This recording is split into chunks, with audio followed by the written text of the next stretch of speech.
Hello friends, welcome back to our YouTube channel B-Form Handwritten Notes. In this video, we have learned about pharmacology, second B-Form fifth semester, unit second है. ठीक है, unit 1 हमने complete कर चुका है. 1 short series चल रही है हमारी. पहले B-Form फिफ्थ सेमेस्टर ख़त्म हुआ, उसके बाद फर्स्ट सेमेस्टर. उसके बाद नेक्स्ट आप लोग बताइएगा किसका स्टार्ट करना है, स्टार्ट किया जाए. ठीक है, तो स्टार्ट करते हैं. अगर आप नया चैनल पे आए तो प्लीज़ वीडियो को लाइक शेयर एंड सब्सक्राइब करना ना भूलें. एंड प्लीज़ गाइस, आपका सपोर्ट बहुत ज़रूरी है. ठीक है, स्टार्ट करते हैं. यूनिट सेकेंड क्या है चैप्टर का नाम? Pharmacology of drug acting on a cardiovascular system. जिसमें ठीक है, इसमें जो जो टॉपिक दिया है वो हम आपको एक ही वीडियो में समझा देंगे. ठीक है, पहला टॉपिक जो इसमें यूनिट का है, ड्रग यूजिंग थेरेपी या शॉक. ठीक है, इंट्रोडक्शन देख लेते हैं. ये होगा शॉक होता है क्या. ठीक है, पहले अंडरलाइन करें, उसके बाद आपको समझा देते हैं. Shock is a medical condition in which the blood perfusion to the tissue decrease resulting in cellular and insufficient tissue function. ठीक है, शॉक जो होता है एक तरह का मेडिकल कंडीशन होता है जिसमें जो ब्लड परफ्यूजन होता है वो टिश्यू में होता है, जिसके वजह से डिक्रीज़ होता है. एंड जो कि हमारा रिजल्ट का आता है सेल इंजरी का, एंड इनसफिशिएंट होता है टिश्यू फंक्शन में. ठीक है, समझ में आया आपको. नेक्स्ट देख लेते हैं क्या है इसमें.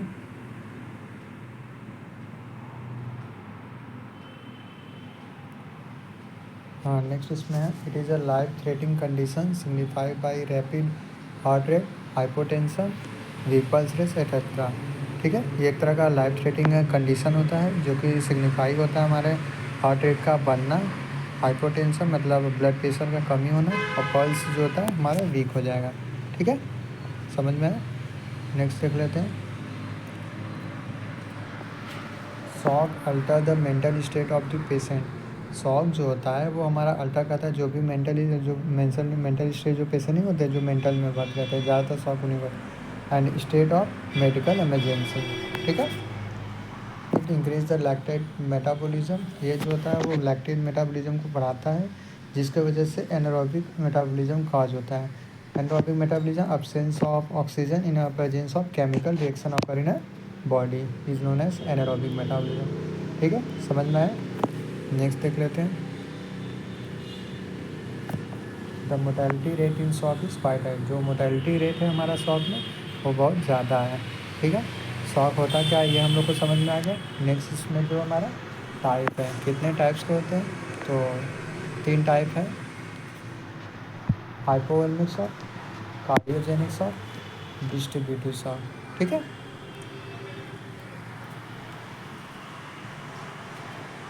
बारी बारी देखते हैं. पहला हमारा है हाइपोवोल्मिक शॉक. रीड करेंगे. It decrease the blood volume due to sudden loss of plasma और blood as an haemorrhage, burn, dehydration can result in hypovolemic shock. ठीक है, हाइपोवोल्मिक शॉक क्या करता है, ये हमारे ब्लड वॉल्यूम जो होता है इसमें डिक्रीज़ हो जाता है. किसके वजह से डिक्रीज़ हो रहा है? प्लाज्मा का सडन लॉस होना, या फिर ब्लड हेमरेज होना, या फिर डिहाइड्रेशन की वजह से, या फिर बर्निंग की वजह से जो हाइपोवोल्मिक शॉक ऑकर होता है. कॉज इसके क्या है? ब्लड लॉस ज़्यादा होना बर्निंग की वजह से, वॉमिटिंग ज़्यादा होने की वजह से, या फिर डायरिया. ये कॉजेज़ हैं ये सब. सिम्टम्स में एंग्जाइटी है और हाइपोटेंशन है. और कौन सा मतलब ट्रीट करने के लिए हाइपोवोल्मिक शॉक में देंगे? आईवी फ्लूइड है, प्लाज्मा वॉल्यूम एक्सपेंडर है. ठीक है, आईवी फ्लूइड में जैसे कि हमारा वो हो गया डेक्स्ट्रॉन हो, अरे डीएनएस हो गया, एनएस हो गया, आरएल हो गया, ये सब. और प्लाज्मा वॉल्यूम एक्सपेंडर में क्या होता है? एल्बुमिन. सबसे बढ़िया जो होता है वो इन्हांस करने के लिए प्लाज्मा कंसनट्रेशन बॉडी में एल्बुमिन है, डेक्स्ट्रॉन है, ये सब.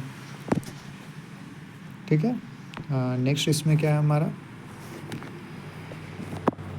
कार्डियोजेनिक शॉक है. ठीक है, cardiogenic shock is due to the failure of pumping of blood by the heart as in a myocardial infection. Cardiogenic shock कैसे ऑकर होता है? जो पंपिंग होता है हमारे ब्लड का हार्ट में, उसमें फेलियर की वजह से जो कि मायोकार्डियल इन्फेक्शन ऑकर हो जा रहा है हार्ट में, तो उसकी वजह से हो सकता है कार्डियोजेनिक शॉक. कॉजेज़ क्या है इसका? Myocardial infection, irregular heart rate in irregular pumping of blood in heart muscles that cause myocardial infection, heart failure की वजह से हो सकता है। सिम्टम्स देख लेते हैं तो फ्लूइड होगा और हाइपोटेंशन। ट्रीटमेंट वही सेम चीज़ है, आईवी फ्लूइड। और वैसोडाइलेटर जो होते हैं क्या होते हैं, ये हमारे डायलेट कर देते हैं ब्लड वेसल को, जिसकी वजह से ऑक्सीजन और ब्लड का सप्लाई हार्ट मसल्स में अच्छा होता है, जिसकी वजह से शॉक जो होता है वो ट्रीट कर सकते हैं। ठीक है, 2 हो गया। पहला क्या था, पहला हमारा हाइपोवोलेमिक शॉक था, दूसरा हमारा कार्डियोजेनिक शॉक है, और लास्ट जो हमारा है एनाफिलेक्टिक शॉक है। ये भी देख लेते हैं। It is one of type of shock, ये भी हमारा टाइप है शॉक का, which is cause due to the some allergy reaction such as hypersensitivity. इसकी वजह से होता है एलर्जी रिएक्शन जब हमारे ऑफर हो रहा है बॉडी में, तो एनाफिलेक्टिक शॉक होगा। ठीक है, कॉजेज़ में हिस्टामिन का लेवल अगर बढ़ जा रहा है बॉडी में तो उसकी वजह से एनाफिलेक्टिक शॉक होगा। सिम्टम्स की बात करेंगे तो वही है, ब्लड प्रेशर का कम होना, डिजनेस होगा। ट्रीटमेंट में 2 ड्रग देते हैं, एपिनेफ्रिन और कॉर्टिकोस्टेरॉइड, ट्रीट करने के लिए एनाफिलेक्टिक शॉक। ठीक है, अभी तक हम लोग क्या क्या पढ़े, शॉक होता क्या है ये हम लोग जाने, उसका टाइप्स जाने जो कि 3 थे, हाइपोवोलेमिक शॉक, कार्डियोजेनिक शॉक है, एनाफिलेक्टिक शॉक। उसका कॉज क्या है, सिम्टम्स क्या है, ट्रीटमेंट क्या है, ये आप लोग को पता चल गया। ठीक है, नेक्स्ट इसमें देख लेते हैं क्या हम लोग को करना है। नेक्स्ट हमारा इसमें है drug use in a shock therapy. इसमें हमारा क्लासिफिकेशन है इसमें। ठीक है, क्लासिफिकेशन पूछता है, इंपॉर्टेंट है। पहला हमारा है प्राइमरी थेरेपी। क्या होता है, this therapy aims to correcting the cause. इस थेरेपी का एम जो होता है वो करेक्ट करता है कॉज को। कौन कौन से कॉज, हैमरेज होना, इन्फेक्शन को मतलब इन्फेक्शन को करेक्शन करता है, मायोकार्डियल इन्फेक्शन जो अपर और हार्ट मसल्स में उसको सही करना है। और दूसरा जो थेरेपी इसमें सेकेंडरी थेरेपी है, this therapy aims to correct associated haemodynamic disturbance. ठीक है, जो ब्लड फ्लो हो रहा है हमारे बॉडी में और उसमें कोई डिस्टर्बेंस ऑकर हो रहा है तो उसको सेकेंडरी ट्रीटमेंट जो होता है वो ठीक करता है। ठीक है, नेक्स्ट है जिसमें फादर ये सब जो ड्रग दे के उसको ट्रीट करते हैं। जैसे पहला हमारा है सिम्पथोमेटिक अमीन। सिम्पैथोमेटिक अमीन बीटा 1 एडेनोरिसेप्टर इन सिम्पैथोमेटिक अमीन जो होता है हमारा एक्ट करता है बीटा 1 एडेनोरिसेप्टर इन हार्ट, और अल्फा और beta 2 adrenoceptor in blood vessel, and dopamine जो रिसेप्टर होता है वो सेरिब्रल में होता है।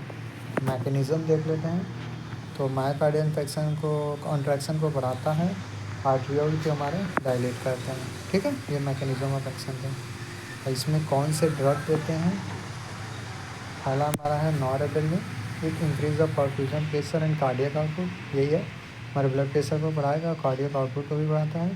जो पेशेंट सफ़र कर रहे हैं शॉक से एंड इनके पास जो होता है वो पेरिफेरल रेजिस्टेंस होता है वो कम होता है। It is employing a patient suffering from low peripheral resistance. और वही सेम चीज़ है, ये हम लोग एम्प्लॉय करते हैं पेशेंट को जिसका जो पेरिफेरल रेजिस्टेंस शॉक जो होता है वो कम होता है। ठीक है, इट इज़ नेक्स्ट इसमें क्या है,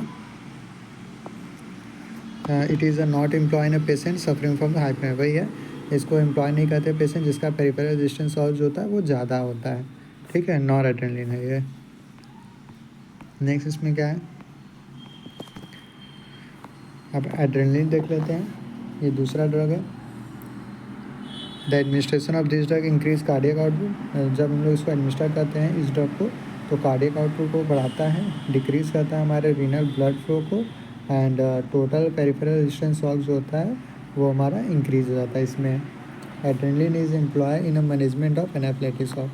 एड्रेनलिन को हम लोग कब देते हैं, जब एनाफिलेक्टिक शॉक को ट्रीट करना होता है। एनाफिलेक्टिक शॉक आपको पता है एलर्जिक रिएक्शन की ऑकर वजह से एनाफिलेक्टिक शॉक होता है। ठीक है, तब इसको हम लोग एड्रेनलिन का ड्रग देंगे। ठीक है, एंड लास्ट तीसरा जो इसमें हमारा है डोपामिन है। The renal and mesenteric blood flow is increase by the dopamine.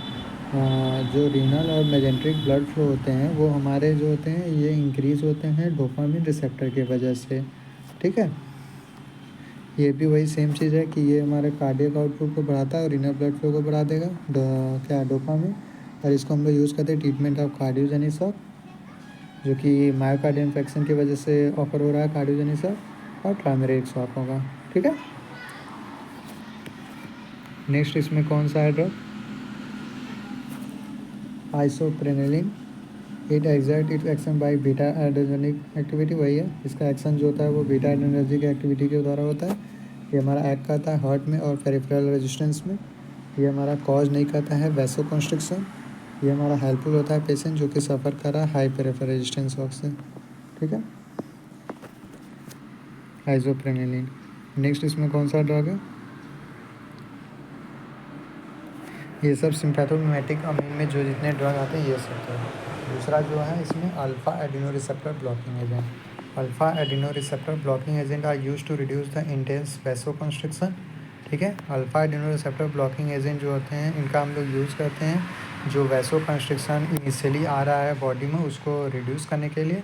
और किसके द्वारा कॉज होता है? ये नॉर एड्रेनलिन एंड कैटेकोलामिन की वजह से होता है, जिसकी वजह से हमारा शॉक ऑकर होता है, ठीक है। इसी को रिड्यूस करेंगे।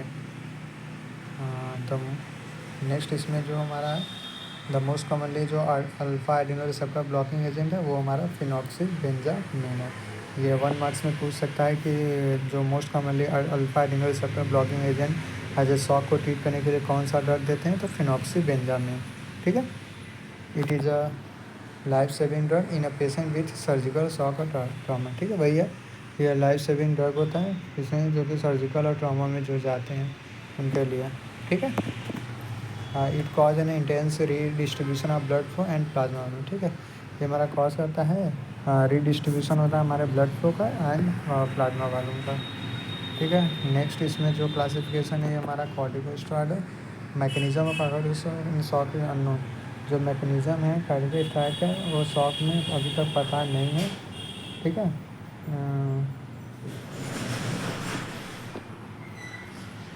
It increase the chance of infection, जो इन्फेक्शन का जो चांस होता है वो इंक्रीज कर देता है ये, ठीक है।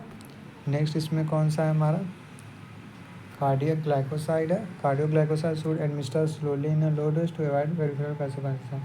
कार्डियो ग्लाइकोसाइड को हम लोग एडमिनिस्टर तो करते हैं लेकिन लो डोज फॉर्म में देते हैं ताकि हम लोग जो पेरिफेरल वैसोकंस्ट्रिक्शन होता है उसको हम लोग अवॉइड कर सकें, ठीक है। ये हमारा इंप्रूव करता है मायोकार्डियल कॉन्ट्रैक्टिबिलिटी को, रेज द कार्डियक आउटपुट। जो मायोकार्डियल का कॉन्ट्रैक्शन होता है उसको इम्प्रूव करता है और ये हमारा बढ़ाता है कार्डियक आउटपुट को।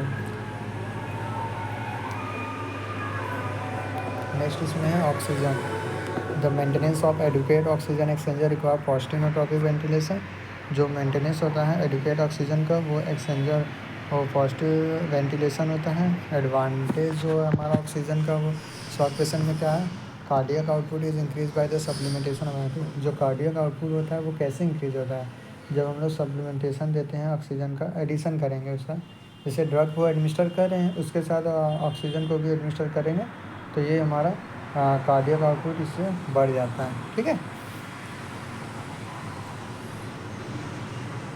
नेक्स्ट इसमें क्या है? लास्ट है जो कि डेक्स्ट्रॉन है, जो कि हमारा प्लाज्मा वॉल्यूम एक्सपेंडर होता है। प्लाज्मा वॉल्यूम जो कंसंट्रेशन हमारा बॉडी में होता है उसको इन्हांस करेगा। द एम्प्लॉय ने इमरजेंसी ट्रीटमेंट ऑफ हाइपोनेसिस, ये ज़्यादातर एम्प्लॉय करते हैं हम लोग हाइपोवोलेमिक शॉक की वजह से, ठीक है। They are not effective in treatment of haemorrhage shock. ये जो होता है वो ट्रीटमेंट नहीं होता है हेमरेज शॉक में। Do not replace the blood, ये जो होता है रिप्लेस नहीं करता हमारे ब्लड को, ठीक है। शॉक होता क्या है वो पता चल गया, उसके टाइप्स क्या हैं वो पता चल गया, क्लासिफिकेशन में क्या है ये सब पता चल गया, ठीक है। अगर नहीं समझ में आ रहा तो प्लीज़ कमेंट करके पूछ सकते हैं जो भी टॉपिक नहीं आ रहा है, ठीक है। और हाँ प्लीज़ वीडियो को लाइक शेयर एंड सब्सक्राइब करना ना भूलें, ठीक है। नेक्स्ट इसमें देख लेते हैं कौन सा टॉपिक है। नेक्स्ट हमारा हिमैटिनिक्स है जो कि 2 मार्क्स में और 7 मार्क्स में पूछता है हमेशा। क्या होता है हिमैटिनिक्स? हिमैटिनिक्स आता है substance required in formation of blood. Haematinics आता है एक तरह का सब्सटेंस होता है जिसको रिक्वायर करते हैं, ये रिक्वायर्ड होता है हमारे जो कि फॉर्मेशन करता है ब्लड का in body. It use in treatment of anaemia, इसका हम लोग यूज़ करते हैं ट्रीट करने के लिए एनीमिया। एनीमिया क्या होता है? Anaemia occur when the balance between the production reduction of RBC is distributed, ठीक है। एनीमिया कब ऑकर होता है? जब हमारा जो बैलेंस होता है ब्लड का हमारे बॉडी में उसका रिडक्शन होता है, इसी की वजह से एनीमिया कॉज होता है। और हिमैटिनिक्स दे के इस एनीमिया को रिड्यूस करते हैं, ठीक है। ड्रग यूज इन एनीमिया, पहला है iron. Iron is essential body constituent of the body. Iron जो होता है एक तरह का एसेंशियल बॉडी कंस्टिट्यूएंट है जो कि बॉडी को ज़रूरत होती है total body iron adult human body में वो 2.5 से 5 ग्राम होता है। Iron release by the destruction of RBC is reutilise for the production. RBC iron जो होता है वो रिलीज होता है किसके द्वारा, जब डिस्ट्रक्शन होता है हमारे आरबीसी का, जो कि हमारा रीयूटिलाइज होता है, रीयूटिलाइज होकर प्रोडक्शन करता है हमारा हेमोग्लोबिन का बॉडी में। ठीक है, नेक्स्ट हमारा जो है इसमें meat, chicken, yeast, dry fruit, dry beans as a source of क्या होता है, आयरन है। ये सब हम लोग क्या होता है एज अ सोर्स आयरन देते हैं। ठीक है, मैकेनिज्म आयरन का एब्जॉर्प्शन क्या है हमारा, iron absorption occur all over the intestine. Iron का जो एब्जॉर्प्शन होता है वो ऑकर होता है ऑल ओवर द क्या होता है, इंटेस्टाइन में। In the stomach which contain HCL and reducing agent convert the ferric, in stomach which contain HCl and reducing agent convert ferric to ferrous by to separate and transporter। ठीक है, stomach की बात करते हैं तो ये HCl होता है इसमें। ठीक है, एज अ रिड्यूसिंग एजेंट होता है जो कि कन्वर्ट करता है फेरिक को फेरस में। ठीक है, तो wire to separate iron transportation, जो कि 2 सेपरेट आयन का आयन का मदद से खाता सेपरेट आयन।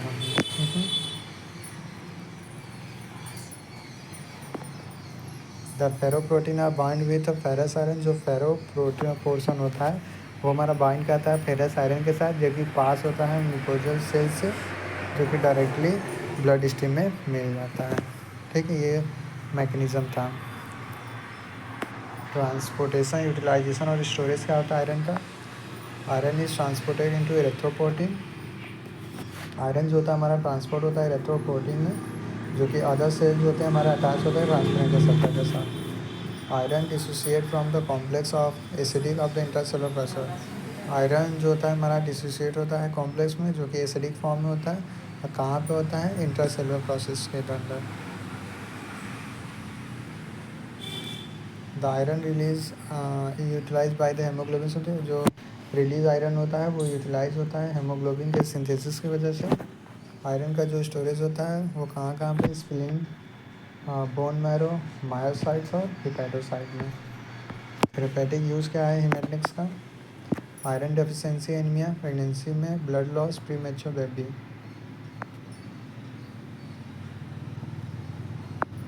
नेक्स्ट इसमें कौन सा है हमारा, फॉलिक एसिड है। फॉलिक एसिड जो होता है वो belongs to the beta complex group of vitamin.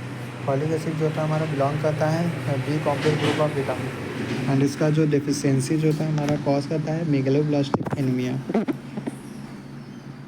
East, green vegetables and liver other rich source of folic acid. Yeast और जो ग्रीन वेजिटेबल्स होते हैं जो कि रिच सोर्स होते हैं हमारे फॉलिक एसिड के।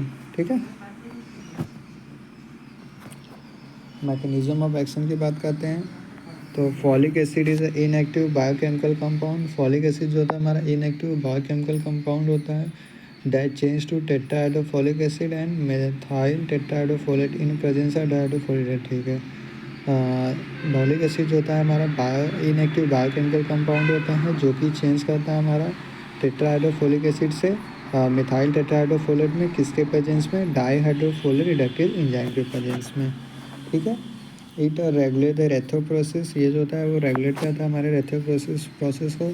सिंथेसिस करता है प्यूरिन का, न्यूक्लिक एसिड का, अमीनो एसिड का, एंड जनरेशन ऑफ फॉर्मेट। ठीक है, नेक्स्ट इसमें क्या है, फार्माकोकाइनेटिक है। मेटाबॉलिज्म जो होता है हमारा folic acid is in liver. Metabolism जो होता है हमारा फॉलिक एसिड का लीवर में होता है, वो एक्सक्रीट आउट होता है यूरिन के द्वारा। थेरेपेटिक यूजेस की बात करते हैं, मेगालोब्लास्टिक एनीमिया में इसका हम लोग यूज़ करते हैं। एडवर्स इफेक्ट में वीकनेस होगा, वेट लॉस कम होगा। डेफिशिएंसी फॉलिक एसिड की बात करते हैं, it is for due to, इसकी वजह से फॉलिक एसिड ऑकर होता है इम्प्रॉपर इनटेक ऑफ डाइट या फिर अल्कोहलिज कंज्यूम करने की वजह से। नेक्स्ट है हमारा विटामिन B12, जो कि साइनोकोब्लामिन भी बोलते हैं। Cyanocobalamin is a synthesis by micro organism in intestine of animal in soil and water. Cyanocobalamin का जो सिंथेसिस होता है वो माइक्रो ऑर्गेनिज्म के द्वारा होता है, किस इंटेस्टाइन में, किस इंटेस्टाइन में, एनिमल, जो कि सॉइल एंड वाटर में होते हैं। It is required for adequate nerve function, इसका रिक्वायर होता है नर्व फंक्शन के लिए, कार्बोहाइड्रेट के लिए एंड प्रोटीन के मेटाबॉलिज्म के लिए इसकी ज़रूरत होती है। It is essential for RBC formation, ये ज़रूरी होता है आरबीसी के फॉर्मेशन के लिए। Daily requirement of vitamin B12 is 1 से 3 mg ड्यूरिंग प्रेगनेंसी। जो डेली रिक्वायरमेंट होता है विटामिन B12 की वो 1 से 3 mg जब होता है रिक्वायर्ड होता है जब प्रेगनेंसी होता है, एंड लैक्टेशन में 3 से 5 ग्राम ज़रूरत होती है। स्टोरेज की बात करते हैं तो excess vitamin B12 is store in liver, ज़्यादातर विटामिन B12 का जो स्टोर होता है वो लीवर में होता है। सोर्स की बात करते हैं, it is naturally found in animal product, ये ज़्यादातर फाउंड होते हैं एनिमल के प्रोडक्ट में, जैसे कि आते हैं फिश, मीट, एग और मिल्क। ठीक है, मैकेनिज्म ऑफ एक्शन देख लेते हैं। It's help in carbohydrate and protein metabolism, ये जो होता है हमारा हेल्प करता है कार्बोहाइड्रेट और प्रोटीन के मेटाबॉलिज्म को। It is required for normal blood growth and RBC, इसे रिक्वायर होता है ब्लड को ग्रोथ करने के लिए एंड आरबीसी के फॉर्मेशन के लिए।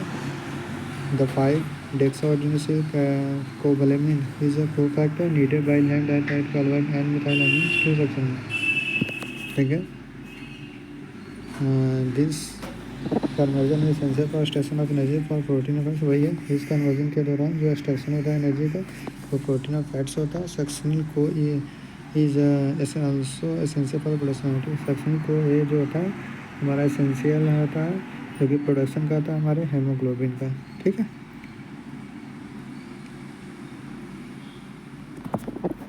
नेक्स्ट इसमें थेरेपेटिक यूज है।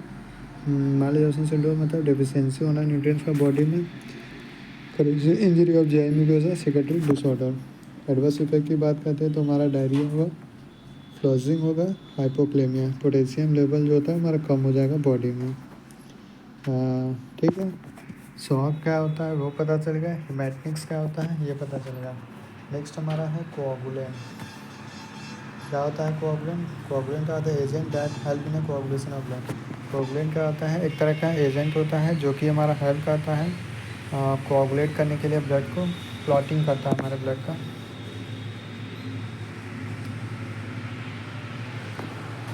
Coagulation is a process in which blood get converted into gel and form blood clot. वही सेम से कोआगुलेशन क्या होता है, एक तरह का प्रोसेस होता है जो कि हमारा ब्लड जो होता है वो कन्वर्ट हो जाता है जेल में एंड ये हमारा फॉर्म करता है blood clot. This process is known as clotting, इसी प्रोसेस को हम लोग क्लॉटिंग बोलते हैं। Coagulation is very important in human. ठीक, कोआगुलेशन जो होता है हमारा इंपॉर्टेंट है ह्यूमन में, ये हमारा हेल्प करता है होम्योस्टैटिक्स को। ठीक है, कोई भी सडन चेंज हो रहा है हमारे इंटरनल एनवायरनमेंट में, बॉडी कैसे उसको मैनेज करे उसी को होम्योस्टैटिक्स बोलता है। It reduce the blood loss from the body during injury, ये हमारा रिड्यूस करता है जो भी ब्लड लॉस हो रहा है जब हमारा बॉडी इंजर्ड हो रहा है। ठीक है,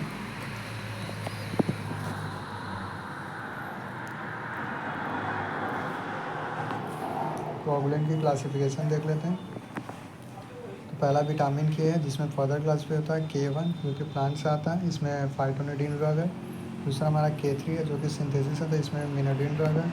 दूसरा हमारा मिसेलियस क्लासिफिकेशन जो कि फर्दर इसमें जो ड्रग है फिब्रिनोजेन, डेस्मोमॉर्फिन, रूटीन, इथोमेसाइलेट।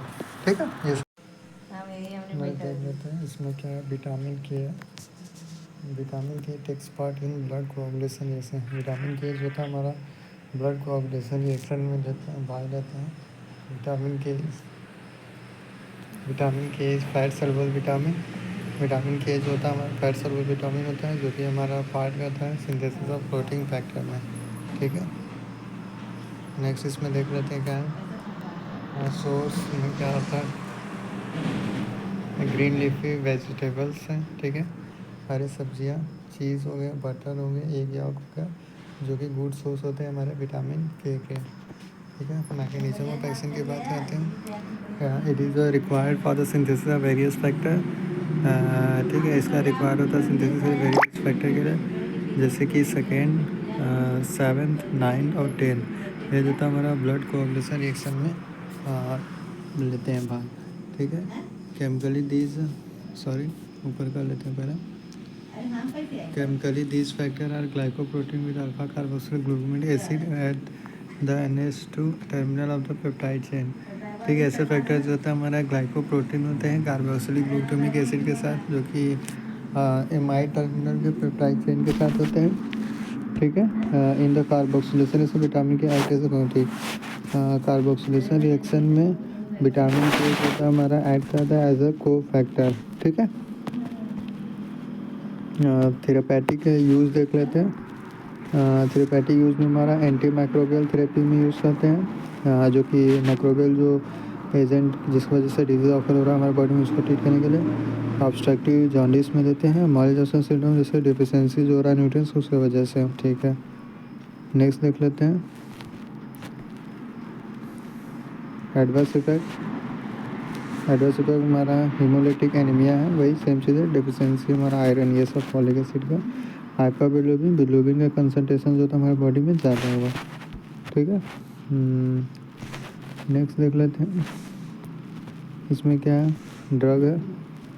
ड्रग में हमारा ड्रग है, ठीक है, जिसमें हमारा है फाइटोएनेडिन है। ठीक है। It is naturally found vitamin K and work within 20-12 hour. ठीक, ये नेचुरली फाउंड विटामिन के होते हैं जो कि वर्क करते हैं within 12 hour. It is given by I V intravenous, intramuscular, SC जो है हमारा सबक्यूटेनियस है, एंड ओरल रूट देते हैं इसको। ठीक है।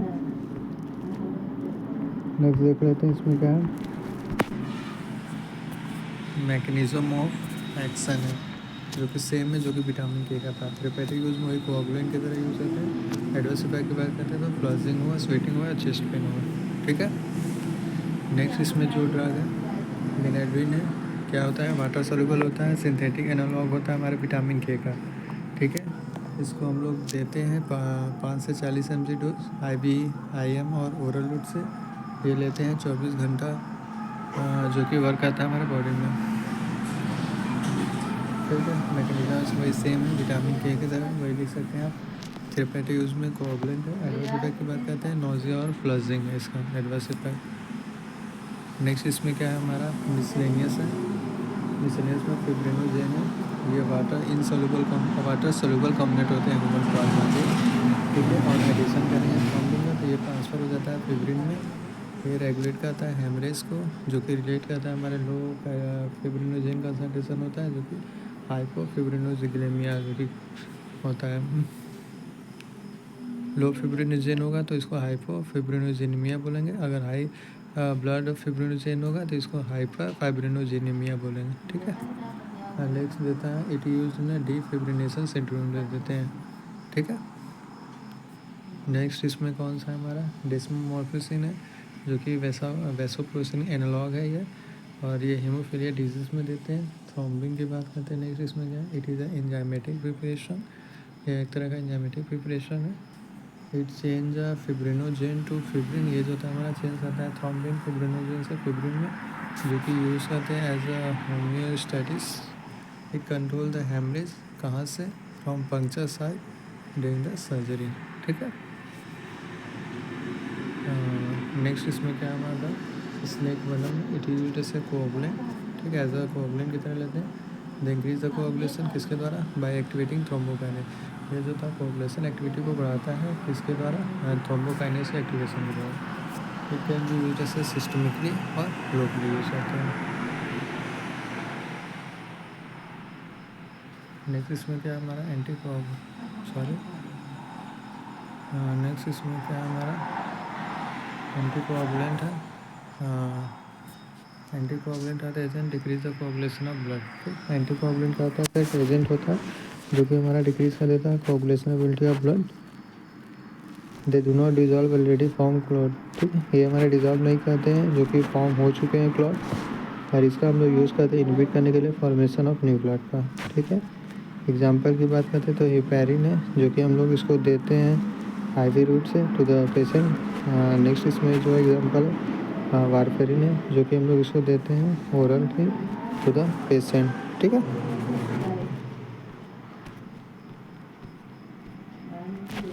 नेक्स्ट इसमें हमारा है क्लासिफिकेशन।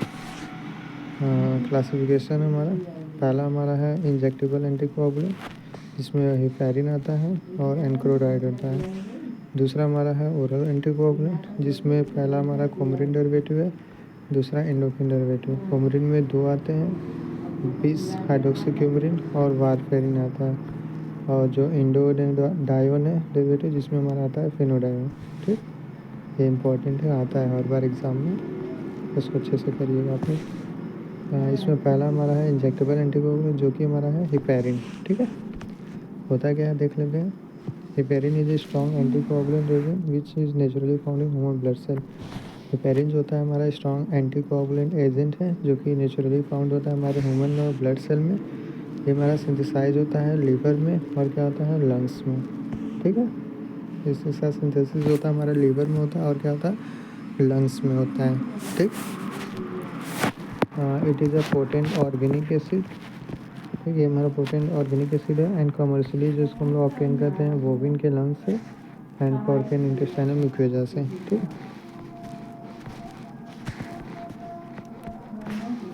नेक्स्ट इसमें क्या है हमारा मैकेनिज्म ऑफ एक्शन है। हिपैरिन जो होता है हमारा बाइंड करता है, हिपैरिन जो होता है हमारा बाइंड करता है and potential activity of plasma antithrombin third which form stable complex factors 10A 2A 9A 12A to preventing. Heparin जो होता है हमारा बाइंड करेगा और उसको एक्टिविटी को बढ़ाता है, जो कि प्लाज्मा एंटीथ्रोम्बिन थर्ड के साथ होता है, जो कि इसमें स्टेबल कॉम्प्लेक्स फैक्टर होते हैं, जो कि 10A है 9A है 12A है एंड सेकेंड है, क्योंकि इन फैक्टर की वजह से ये हमारा प्रिवेंशन होता है। ठीक, नेक्स्ट इसमें क्या है मैकेनिज्म में heparin selective prevent the conversion of prothrombin to thrombin. Heparin जो होता है हमारा प्रिवेंट करता है, जो कन्वर्जन नहीं होता है प्रोथ्रोम्बिन थ्रोम्बिन, उसको क्या होता है हिपैरिन प्रिवेंट करता है। It does not have a thrombolytic, इसके पास होता है थ्रोम्बोलाइटिक एक्शन नहीं होता है। नेक्स्ट इसमें क्या फार्माकोकाइनेटिक है, इसको हम लोग देते हैं इंट्रावेनस और सबक्यूटेनियस रूट से। इसका मेटाबॉलिज्म जो होता है लीवर में होता है। थेरेपेटिक यूजेज की बात करते हैं तो ट्रीटमेंट ऑफ अनस्टेबल एंजाइनम देते हैं, आर्टियोल वेसल थ्रोम्बोसिस में देते हैं। ठीक है, एडवर्स इफेक्ट की बात करते हैं तो एलर्जिक रिएक्शन होगा, फीवर होगा, हेयर लॉस होगा इस ड्रग को कंज्यूम करने के बाद। ओरल एंटीकोगुलेंट की बात करते हैं तो ओरल एंटीकोगुलेंट होता है एंटागोनिस्ट ऑफ विटामिन के। ओरल एंटीकोगुलेंट होता है वो एंटागोनिस्ट होते हैं विटामिन के, जो कि अगेंस्ट काम करेंगे prevent the alpha carboxylation of glutamic acid and coagulation factor. ये हमारा प्रिवेंट करता है अल्फा कोआगुलेशन जो होता है ग्लूटामिक एसिड का और कोआगुलेशन फैक्टर को ये प्रिवेंट करेगा। ठीक है, इसमें हमारा क्यूमरिन का डेरिवेटिव है, जो कि एंटीकोआगुलेंट एक्टिविटीज़ को करता है। किस में होता है बस खाली वीवो में होता है, in vivo. They indirectly inhibit the synthesis of vitamin के डिपेंडेंट ग्रोथिंग फैक्टर इन लीवर। ये इनडायरेक्टली जो होते हैं हमारे इनहिबिट करते हैं जो सिंथेसिस होता है विटामिन के का, जो कि लीवर में हो रहा है। एग्जांपल में हमारा है 20 हाइड्रोक्सी क्यूमरिन, इसका जो हाफ लाइफ है वो 24 आवर है टू 100 आवर है, जिसमें एग्जांपल है वारफेरिन सोडियम। ठीक है, नेक्स्ट देख लेते हैं इसमें मैकेनिज्म ऑफ एक्शन है। डी कार्बोक्सी प्रोथ्रोम्बिन है एंड फैक्टर जो होता है वो 7, 9 और 10 है एंड प्रोथ्रोम्बिन है, इसमें फैक्टर जो होता है वो 7 है 9, 10 वही सेम चीज़ है। ठीक है, इसमें विटामिन के हाइड्रोक्विनिन है और विटामिन के इकोऑक्साइड है, ये सब का इंटरैक्ट होता है। NAD प्लस है जो कि निकोटीन एडेनी डायहाइड्रोटेक्टिस और निकोटीन एडेनी डायहाइड्रोटेक्टिस इकोऑक्साइड रिडक्टेस है, जो कि ओरल एंटीकोगुलेंट जो कि इनहिबिट करता है इकोऑक्साइड रिडक्टेस में। ठीक है, फार्माकोकाइनेटिक की बात करते हैं तो ये वेल एब्जॉर्ब होता है, इसको हम लोग देते हैं ओरली, इंट्रामस्कुलर देते हैं और रेक्टल रूट से देते हैं। थेरेपेटिक यूजेस की बात करें तो वही है एंटीकोगुलेंट। ठीक है,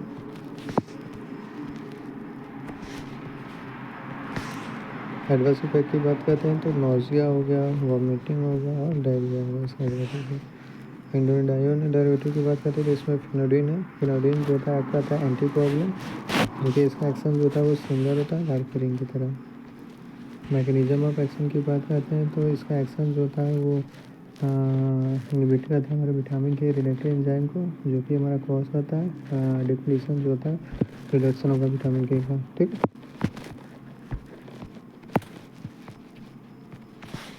it prevent the formation of vitamin के डिपेंडेंट कोagulation फैक्टर सेकेंड 7, 9 और 10 एंड कोagulation प्रोटीन का। ठीक, ये हमारा जो फॉर्मेशन होता है विटामिन के का, इसमें क्या आता है, ये प्रिवेंट करता है। It cause reduction in prothrombin level, ये रिडक्शन करता है प्रोथ्रोम्बिन लेवल को, एंड अमाउंट जो होता है थ्रोम्बिन जनरेट हो रहा है, जो कि बाउंड करता है फिब्रिन से। थेरेपेटिक यूज़ की बात करें तो एंटीकोगुलेंट देते हैं और पल्मोनरी एम्बोलिज्म देते हैं। एडवर्स इफेक्ट की बात करते हैं तो स्टमक पेन होगा और फीलिंग होगा सिग्नेचर ऑफ कमजोरी का। नेक्स्ट इसमें जो हमारा है वो हमारा फाइब्रिनोलिटिक्स है। फाइब्रिनोलिटिक्स होता क्या ये देख लेते हैं। Fibrinolytics are use for dissolving the blood clot. Fibrinolytics का हम लोग यूज़ करते हैं डिजॉल्व करने के लिए ब्लड क्लॉट को। Blood cell occur in any vesicular bed but they can be life threatening. Blood clot होता है हमारा ऑकर होता है वेसिकुलर क्या होता है बेड में, जो कि ये हमारा लाइफ थ्रेटनिंग होते हैं। ठीक है ना। नेक्स्ट इसमें जो हमारा है the process of dissolution of clot is fibrinolysis. जो हमारा डिजोल्यूशन होता है क्लॉट का उसे हम लोग फाइब्रिनोलिसिस बोलते हैं। नेक्स्ट इसमें जो हमारा है क्लासिफिकेशन है। ठीक है, नेक्स्ट जो हमारा इसमें क्लासिफिकेशन है जिसमें 2 क्लासिफाई होते हैं। ये फर्स्ट जनरेशन एजेंट में होते हैं और ये सेकेंड जनरेशन एजेंट में। रुक जा पहले का रुक। नेक्स्ट देख लेते हैं इसमें जो क्लासिफिकेशन हम आपको बताएं फर्स्ट जनरेशन एजेंट है और सेकेंड जनरेशन एजेंट है। ठीक है, 2 क्लासिफाई होते हैं। फर्स्ट जनरेशन एजेंट में स्ट्रेप्टोकाइनेज है, दूसरा हमारा यूरोकाइनेज है।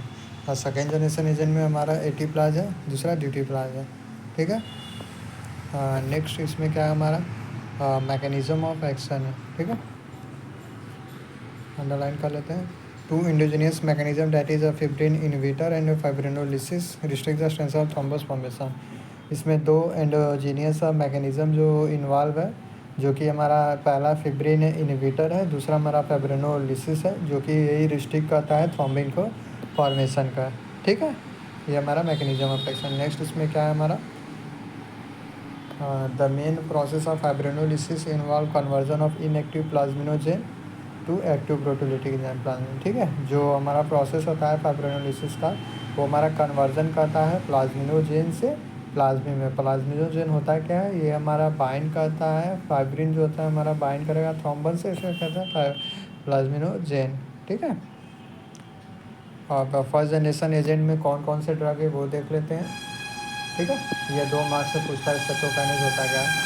तो it is obtain from haemolytic streptococci. इसको हम लोग ऑब्टेन करते हैं हीमोलिटिक स्ट्रेप्टोकोकाई से। ठीक, नेक्स्ट इसमें पॉइंट है it bind with plasminogen to form plasmic complex that activate plasminogen to plasmin. ठीक है, ये हमारा बाइंड करता है प्लाज्मिनोजेन के साथ, जो कि हमारा फॉर्म करता है प्लाज्मिन कॉम्प्लेक्स, जो कि एक्टिवेट करता है प्लाज्मिनोजेन से प्लाज्मिन में। ठीक है, ये हमारा एंटीजेनिक है, पायरोजेनिक है, इसका हाफ लाइफ जो होता है वो 80 मिनट होता है। ठीक है, नेक्स्ट इसमें हमारा मैकेनिज्म ऑफ एक्शन है it is a direct plasminogen activity. वही है प्लाज्मिनोजेन एक्टिवेटर होता है streptokinase. It is act on fibrinolytic system. ये हमारा एक्शन जो होता है वो फाइब्रिनोलिटिस सिस्टम पे होता है बाय प्रोड्यूसिंग एक्टिव प्लाज्मिन, जो कि प्रोड्यूस करता है प्लाज्मिन किसके through the cleavage bound in plasmin, जो कि क्लीवेज होता है प्लाज्मिनोजेन से प्लाज्मिन में। ठीक है, जो कि एक्टिवेशन होता है हमारा प्लाज्मिन का। नेक्स्ट इसमें क्या है the form plasmin degrade the fibrin clot. जो हमारा प्लाज्मिक फॉर्म हुआ है वो डिग्रेड कर देता है फिब्रिन के क्लॉट को फाइब्रिनोजन के, एंड अदर जो प्लाज्मा प्रोटीन होते हैं उनको डिग्रेड करेगा। ठीक है,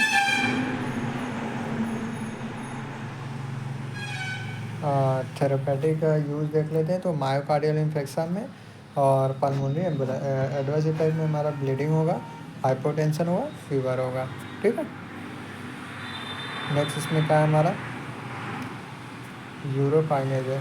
urokinase is enzyme that isolate from human urine. Urokinase क्या होता है, एक तरह का एंजाइम होता है जिसको हम लोग इसको ऑब्टेन करते हैं ह्यूमन के यूरिन से। It is prepare from culture human kidney cells. इसको हम लोग प्रिपेयर करते हैं जो कि कल्चर ह्यूमन किडनी सेल होता है वहाँ से। और जो मैकेनिज्म ऑफ एक्शन वही सेम है जो कि स्ट्रेप्टोकाइनेज में बताए हैं आपको। नेक्स्ट इसमें क्या है थेरेपेटिक यूज़। थेरेपेटिक यूज़ की बात करते हैं तो मायोकार्डियल इन्फ्लेक्शन में और पल्मोनरी एम्बोलिज्म में। और एडवर्स इफेक्ट की बात करते हैं तो हाइपोटेंशन मतलब ब्लड प्रेशर कम हो जाएगा और फीवर ऑकर होगा। ठीक है। नेक्स्ट इसमें क्लासिफाई कौन है, सेकेंड जनरेशन एजेंट है। इसमें कौन कौन से ड्रग है, पहला alteplase, it is a serine protease, it is a serine protease, ये एक तरह का सेरीन प्रोटीएज होता है जो कि हम लोग ऑब्टेन करते हैं कल्चर ह्यूमन मेलानोमा से, जो कि हमारा कैंसरस सेल होता है, इससे हम लोग ऑब्टेन करते हैं। It is a derive from as a product recombinated, ये हमारा आया है रिकॉम्बिनेट डीएनए टेक्नोलॉजी से। ठीक है। नेक्स्ट इसमें है mechanism of action, selectively activate the plasminogen bind to fibrin, ये हमारा एक्टिवेट करता है प्लाज्मिनोजेन जो कि हमारा बाइंड करता है फिब्रिन के साथ। ये हमारा एक्सपेंसिव ड्रग है और इसका हाफ लाइफ जो होता है वो 4 से 8 मिनट होता है। थेरेपेटिक यूज़ की बात करते हैं तो मायोकार्डियल इन्फेक्शन और पल्मोनरी एम्बोलिज्म है। एडवर्स इफेक्ट की बात करते हैं तो हाइपोटेंशन होगा, फीवर ऑकर होगा। ठीक है। एटियोप्लाज्म। नेक्स्ट इसमें जो हम लोग को पढ़ना है वो एंटी प्लेटलेट ड्रग है।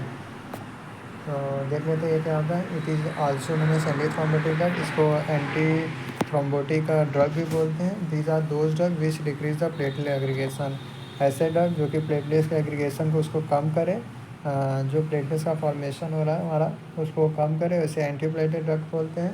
It inhibit the activation of platelet, वही है ये जो एक्टिवेशन होता है हमारा प्लेटलेट्स का उसको कम करता है, उसे एंटी प्लेटलेट ड्रग बोलते हैं। नेक्स्ट इसमें हमारा क्या है, क्लासिफिकेशन है। पहला हमारा है थ्रोम्बोक्सिन सिंथेसिस इनहिबिटर जो कि एस्पिरिन है इसमें। दूसरा हमारा प्लेटलेट सीएमपी इनहांसर जिसमें डाइप्रिडेमोल है। तीसरा हमारा है बीटा 2 गामा 12 रिसेप्टर ब्लॉक है जिसमें टिक्लोपिडीन है, क्लोपिडोग्रेल। और लास्ट जो है जीपी सेकेंड भी थर्ड है एंटागोनिस्ट जिसमें एबेक्सिमैब है। ठीक है। ये सब क्लासिफिकेशन है और उनके ड्रग जो है। पहला क्या है, थ्रोम्बोक्सिन सिंथेसिस इनहिबिटर, इसमें कौन सा ड्रग आता है, एस्पिरिन। ठीक है। इसका डिफिनीशन देख लेते हैं। तो it is a potent anti platelet action, यह एक तरह का potent anti platelet action show करता है। It give their action by inhibiting the thromboxane A2 synthesis जो भी रिस्पॉन्सिबल होता है प्लेटलेट एग्रीगेशन में। जो थ्रोम्बोक्सिन A2 का सिंथेसिस होता है जो कि प्लेटलेट एग्रीगेशन के लिए रिस्पॉन्सिबल होता है, ये एस्पिरिन जो होता है इसी को इनहिबिट कर देता है। ठीक, यह डिफिनीशन हो गया। मैकेनिज्म ऑफ एक्शन देख लेते हैं। प्लेटलेट ये एक्टिवेट करेगा प्लेटलेट को। मेम्ब्रेन जो फॉस्फोलिपिड होता है एक्रिडोनिक एसिड में जाता है। एस्पिरिन के प्रेजेंस में प्रोस्टोग्लैंडिन का जो उसमें सिंथेसिस उसको कम करेगा। मेटाबोलाइज होकर थ्रोम्बोक्सिन A2 होता है जो कि कम हो जाएगा और प्लेटलेट एग्रीगेट हो जाएगा। जो प्लेटलेट का एग्रीगेशन है वो हमारा डिक्रीज हो जाएगा। थ्रोम्बोक्सिन के सिंथेसिस जो हो रहा है थ्रोम्बोक्सिन A2 को इसको कम करेगा एस्पिरिन। तो रिजल्ट में क्या होता है, प्लेटलेट का जो एग्रीगेशन होता है वो डिक्रीज़ हो जाएगा। ठीक है। ये हमारा मैकेनिज्म ऑफ एक्शन है। नेक्स्ट इसमें क्या है, फार्माकोकाइनेटिक, ओरली देते हैं। एस्पिरिन एब्जॉर्ब और हाइड्रोलाइज होता है लीवर में। मेटाबॉलिज्म लीवर में है। एक्सक्रीशन की बात करें तो यूरिन से एक्सक्रीट आउट होता है। हाफ लाइफ की बात करें तो 15 से 20 मिनट इसका हाफ लाइफ है।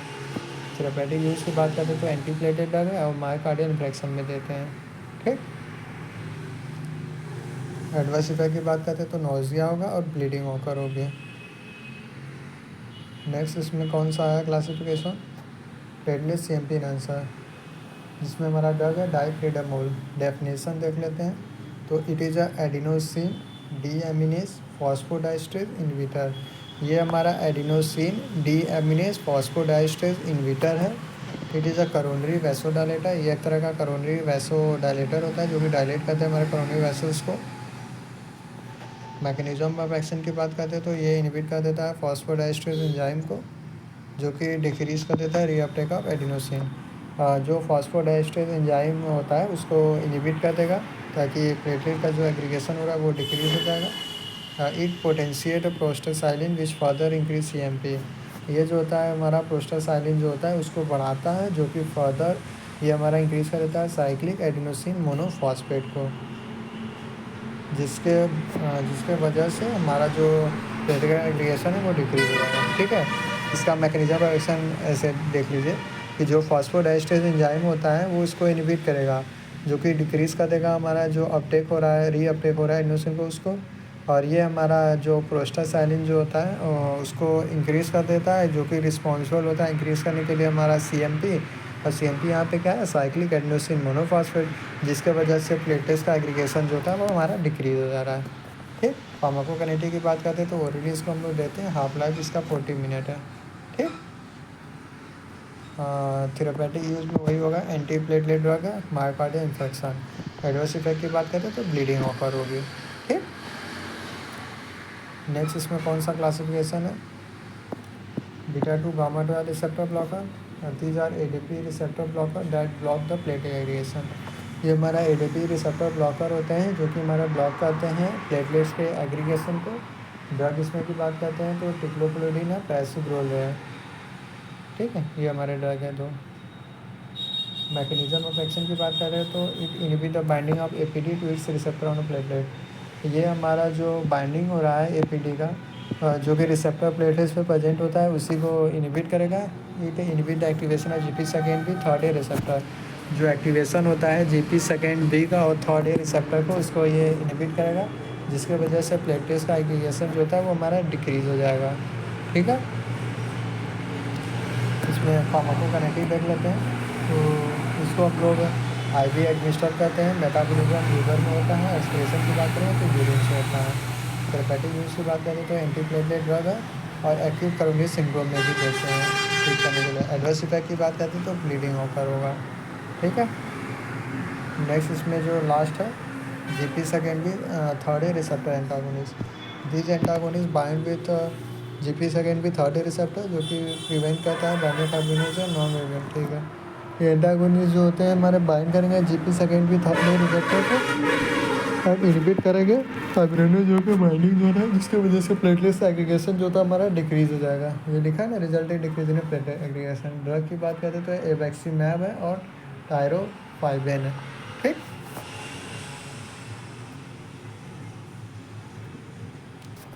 इसको IV देते हैं हिपेरिन और एस्पिरिन के साथ। थेरेपेटिक यूज़ की बात करें तो एंटी प्लेटलेट ड्रग है और एक्यूट कोरोनरी सिंड्रोम में देते हैं। एडवर्स इफेक्ट की बात करते हैं तो ब्लीडिंग ऑकर होगी इसको ड्रग को लेने के बाद। नेक्स्ट हमारा छोटा टॉपिक है प्लाज्मा वॉल्यूम एक्सपेंडर, 2 मार्क्स में पूछता है। These are dosages in which have high molecular weight and boost the plasma volume by increasing the osmotic pressure. ये एक तरह का एजेंट होता है जिनके पास मॉलिक्यूलर वेट ज़्यादा होता है एंड हमारे प्लाज्मा वॉल्यूम को बूस्टअप करते हैं, किसके द्वारा, ऑस्मोटिक प्रेशर को इंक्रीज करने के बाद। The pressure is that apply to solution to stop fluid movement when semi permeable movement separated solution from pure water. जो ऑस्मोटिक प्रेशर अप्लाई हो रहा है वो सोल्यूशन को स्टॉप कर देगा, जो फ्लूइड मूवमेंट हो रहा है। जब सेमी परमेबल मेम्ब्रेन जो था वो सेपरेट आउट हो जाएगा सोल्यूशन से, जो कि प्योर वाटर में आ रहा है।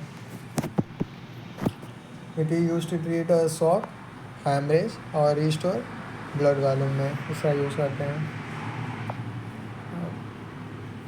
मैकेनिज्म ऑफ एक्शन देख लेते हैं। It works on the principle of osmosis. ये हमारा प्रिंसिपल जो ऑस्मोसिस होता है उस पर वर्क करता है।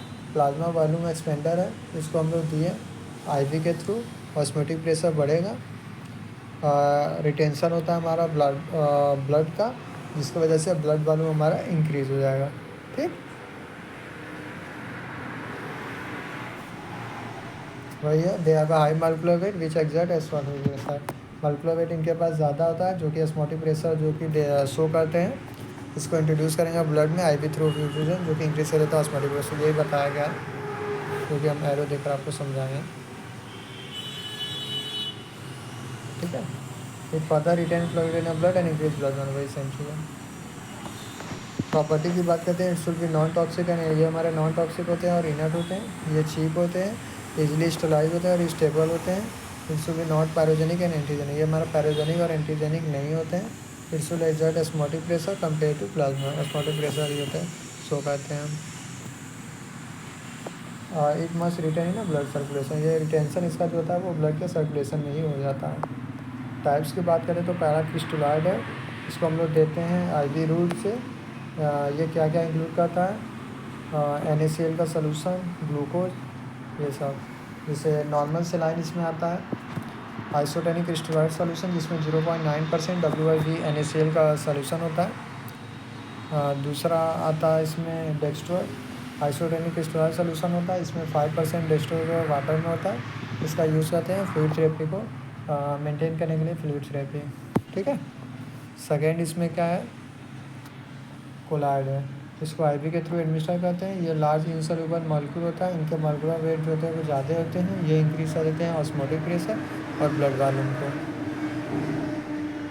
इसमें कौन कौन से आते हैं, ह्यूमन एल्बुमिन, इसको हम लोग ऑब्टेन करते हैं ह्यूमन प्लाज्मा के। ये फर्स्ट लाइन ड्रग है, ये इंटरफेयर नहीं करता है ब्लड ग्रुप के साथ और कोआगुलेशन के साथ। ये हेल्प करता है फ्लूइड को ब्लड स्ट्रीम में रहने के लिए। नेक्स्ट इसमें क्या है, डेस्ट्रॉन है, ये हाईली ब्रांच पॉलीसेक्राइड मॉलिक्यूल होते हैं। ये अवेलेबल होते हैं दो फॉर्म में, डेस्ट्रॉन 70 और डेस्ट्रॉन 40 में। ये इंटरफेयर करते हैं ब्लड ग्रुप के साथ एंड कोआगुलेशन के साथ। एक्सक्रीट आउट होते हैं kidney and duration of action जो होता है वो 6 to 12 आवर होता है। ठीक। नेक्स्ट इसमें हमारा क्या है, फार्माकोलॉजी ऑफ ड्रग एक्ट यानी यूरिनरी सिस्टम है। ठीक है, जो कि सेकेंड टॉपिक है, जो कि इसके अंदर दो टॉपिक दिया है, डायरेटिक्स और देखेंगे नहीं इसमें। डायरेटिक्स इंपॉर्टेंट है, ये ध्यान देना आपको। Diuretics is agent which promote urine output and solute excretion. Diuretics आता है एक तरह का एजेंट होता है जो कि यूरिनरी आउटपुट को प्रमोट करता है और सॉल्यूट को एक्सक्रीशन को भी प्रमोट करता है। ये एक्ट जो होता है वो डायरेक्टली किडनी पे होता है, इंक्रीज़ करता है एक्सक्रीशन ऑफ वाटर, जो एक्सक्रीशन होता है वाटर उसको बढ़ाता है और आयरन को भी बढ़ाता है फ्रॉम द बॉडी। ठीक। नेक्स्ट इसमें हमारा क्लासिफिकेशन है, तीन क्लासिफिकेशन है, loop diuretics, thyroid diuretics and weak diuretics. Loop diuretics में दो ड्रग है, फिरोसिमाइड, बुमेटनिड। थायराइड डायरेटिक्स में दो ड्रग है, फ्लोरोथायराइड, हाइड्रोक्लोरोथायराइड। और वीक डायरेटिक्स होता है फर्दर क्लासीफाई होता है कार्बोनिक एनहाइड्राइज इनहिबिटर, जो कि इसमें एसिटाजोलामाइड है। दूसरा हमारा है ऑस्मोटिक डायरेटिक्स जिसमें मैनिटोल है। एंड लास्ट जो है इसमें हमारा पोटेशियम स्पेरिंग डायरेटिक्स जिसमें स्पेरेनोलैक्टोन और एम्लोराइड ड्रग आते हैं। ठीक है। इसमें पहला जो है हमारा वो लूप डायरेटिक्स, ये इंपॉर्टेंट है, आता रहता है हमेशा। Loop diuretics act on A thick ascending limbs और लूप ऑफ एनलाइन। ठीक है, लूप डायरेटिक्स होता है वो एक्ट करता है हमारे thick ascending limbs of the loop of Henle. ठीक। They are most effective amongst order, ये हमारा बहुत ज़्यादा इफेक्टिव होता है जितने भी सारे डायरेटिक्स एजेंट हैं। ये हमारा इनहिबिट कर देता है सोडियम पोटेशियम क्लोराइड के रीएब्जॉर्प्शन को in DCT, distal conjugated tubule. Example इसमें क्या है, फिरोसिमाइड है, ये most commonly use as a loop diuretic use करते हैं। ठीक है। मैकेनिज्म ऑफ एक्शन की बात करते हैं तो it act bye inhibit the reabsorption of sodium potassium chloride in thick acidic limbs. ठीक है, ये जो रीएब्जॉर्प्शन होता है सोडियम पोटेशियम और क्लोराइड आयन का थिक एसिडिक लिम्स और लूप ऑफ एनलाइन में, उसी को ये इनहिबिट कर देता है। फार्माकोकाइनेटिक की बात करते हैं तो ओरली एडमिनिस्टर करते हैं, आईवी एडमिनिस्टर करते हैं। मेटाबॉलिज्म की बात करेंगे तो लीवर में होता है मेटाबॉलिज्म। एक्सक्रीशन की बात करते हैं तो यूरिन के थ्रू एक्सक्रीट आउट हो जाता है। ड्यूरेशन ऑफ एक्शन की बात करते हैं तो 2 आवर इसका एक्शन शो करता है। थेरेपेटिक यूज़ की बात करें तो रीनल फेलियर में देते हैं, हाइपरटेंशन में देते हैं, पोटेशियम लेवल का अगर ज़्यादा हो जाएगा तो उसमें देते हैं। एडवर्स इफेक्ट की बात करें तो ब्लड प्रेशर कम हो जाएगा, डिहाइड्रेशन में देंगे, हाइपर यूरेमिया जब यूरिन का सिक्रेशन ज़्यादा बढ़ जाएगा।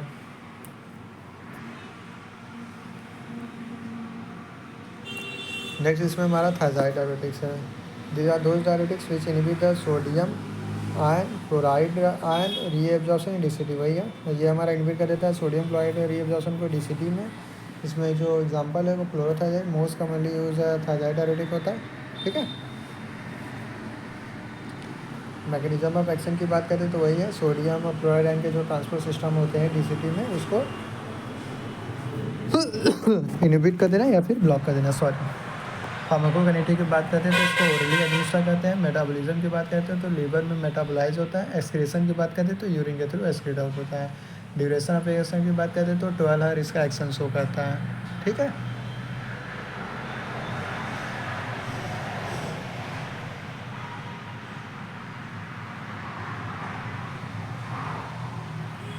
ये वीक डायरेटिक का है जो कि mannitol example. It is a prototype of osmotic diuretic, ये हमारा प्रोटोटाइप होता है ऑस्मोटिक डायरेटिक के। मैकेनिज्म की बात करें तो ये हमारा मेनली एक्ट करता है लूप ऑफ हेनले में, ये इंक्रीज़ करता है वाटर के एक्सक्रीशन को। ठीक। फार्माकोकाइनेटिक की बात करते हैं तो लीवर में मेटाबॉलिज्म होता है, एक्सक्रीशन होता है इसका यूरिन में। थेरेपेटिक यूज़ की बात करें तो हाइपरटेंशन में यूज़ करते हैं और ओडमा में। और एडवर्स इफेक्ट की बात करें तो हाइपरकैलेमिया, मतलब पोटेशियम का लेवल इसमें बढ़ जाता है जब ये ड्रग कंज्यूम कर रहे हैं, कमजोरी होगी।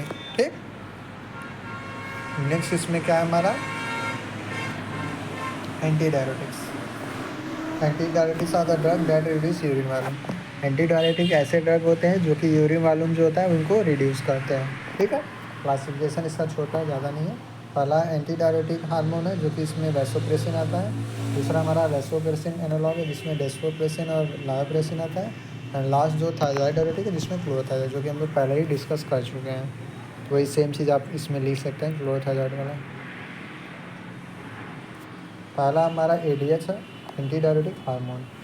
क्या होता है, this hormone is release by the posterior lobe of the pituitary along with oxytocin. ये जो हार्मोन होता है वो रिलीज होता है किसके द्वारा, पोस्टीरियर जो लैब होता है पिट्यूटरी का, और किसके साथ रिलीज होता है, ऑक्सीटोसिन, जो कि रिस्पॉन्सिबल होता है मिल्क सिक्रीशन का। It is secreted due to the dehydration. ये सिक्रेट कब होता है, जब डिहाइड्रेशन ऑकर होता है। एग्जाम्पल इसमें क्या है, वैसोप्रेसिन, इसे हम लोग यूज़ करते हैं एज ए एंटी डायरेटिक्स का आता है ड्रग। ठीक है, इसका एमओ देख लेते हैं, मतलब मैकेनिज्म ऑफ एक्शन। वैसोप्रेसिन होता है V1 रिसेप्टर और V2 रिसेप्टर पे एक्ट करेगा। ब्लड वेसल का कॉन्ट्रैक्शन होगा जब V1 रिसेप्टर पे रहेगा, ब्लड का सप्लाई डिक्रीज़ हो जाएगा, यूरिन का प्रोडक्शन भी डिक्रीज़ हो जाएगा। और V2 रिसेप्टर से जब बाइंड करता है तो वर्क करता है हमारा लूप ऑफ हैंडले में, जिससे वाटर एब्जॉर्प्शन जो होता है वो बढ़ जाएगा और जो यूरिन का प्रोडक्शन जो होता है वो हमारा घट जाएगा। ठीक है, फार्माकोकाइनेटिक की बात करते हैं तो IVIM इसको एडमिनिस्टर करते हैं। मेटाबॉलिज्म की बात करें तो लीवर में होगा इसका। एक्सक्रीशन की बात करते हैं तो यूरिन के थ्रू आउट एक्सक्रीट आउट हो जाएगा। थेरेपेटिक यूज़ की बात करें तो डायबिटीज़ इंसिपिडस, जिसमें ग्लूकोज का लेवल जो होता है वो बढ़ जाता है। एडवर्स इफेक्ट की बात करें तो नोजिया होगा, हेडेक होगा, हाइपरटेंशन होगा। ठीक, ये सब एडवर्स इफेक्ट है। नेक्स्ट इसमें क्या है हमारा vasopressin analogue. these are the derivative of vasopressin which have a similar mechanism of action। ठीक है, ये हमारे डेरिवेटिव होते हैं वैसोप्रेसिन जिसका मैकेनिज्म ऑफ सेम है वैसोप्रेसिन जो कि हम उसको बता चुके हैं। नेक्स्ट इसमें एग्जाम्पल क्या है, डेस्मोप्रेसिन। ये ज़्यादा अच्छा होता है वैसोप्रेसिन से, मैकेनिज्म ऑफ एक्शन इसका सेम है जो कि वैसोप्रेसिन आपको बताए हैं। फार्माकोकाइनेटिक की बात करते हैं IVIM देते हैं। मेटाबॉलिज्म लीवर में होता है। एक्सक्रीशन की बात करें तो यूरिन के थ्रू आउट एक्सक्रीट हो जाता है। थेरेपेटिक यूज़ की बात करें तो वही सेम चीज़, एंटी डायरेटिक है या फिर डायरेटिक नाइट्रस। एडवर्स इफेक्ट में नोजिया होगा और हेडेक होगा। ठीक, नेक्स्ट इसमें देख लेते हैं थायराइड डायरेटिक है। It is used as anti diuretic agent, same anti diuretic agent है। इसमें एग्जांपल एम्लोराइड है। ये एंटी डायरेटिक का इफेक्ट को प्रोड्यूस करता है, मैकेनिज्म भी एक्शन करता है। It act by producing anti diuretic है, reducing the glomerular filtration rate and thus the fluid loss on it. तो वो ये ग्लोमेरुलर फिल्ट्रेशन रेट को रिड्यूस करा जिसकी वजह से यूरिन का प्रोडक्शन जो था हमारा रिड्यूस हो जाएगा। ठीक, फार्माकोकाइनेटिक की बात करें तो IVIM देते हैं। मेटाबॉलिज्म की बात करें तो लीवर में मेटाबोलाइज होता है। एक्सक्रीशन की बात करते हैं तो यूरिन के थ्रू एक्सक्रीट आउट हो जाता है। थेरेपेटिक यूज़ की बात करते हैं तो CHF में कंजेस्टिव हार्ट फेलियर में देते हैं और डायबिटीज इंसिपिडस को ट्रीट करने के लिए। एडवर्स इफेक्ट की बात करें तो हाइपरकैलेमिया इसका एडवर्स इफेक्ट आएगा, मतलब पोटेशियम लेवल का कंसनट्रेशन जो होता है ब्लड में बढ़ जाएगा, डायरिया होगा और कॉन्स्टिपेशन ऑकर होगा। ठीक है, सो थैंक यू। वही हमारा यूट्यूब चैनल है B.Pharm handy news. Please share and subscribe करना ना भूलें। एंड हाँ, आपको वीडियो पसंद आए तो लाइक शेयर एंड सब्सक्राइब ज़रूर करें एंड कमेंट ज़रूर करें कि कैसा है कैसा नहीं। ठीक है, जो भी कुछ ना समझ में आप प्लीज़ कमेंट करके बता सकते हैं। थैंक यू, बस आज के लिए इतना ही। नेक्स्ट अगले वीडियो में मिलते हैं।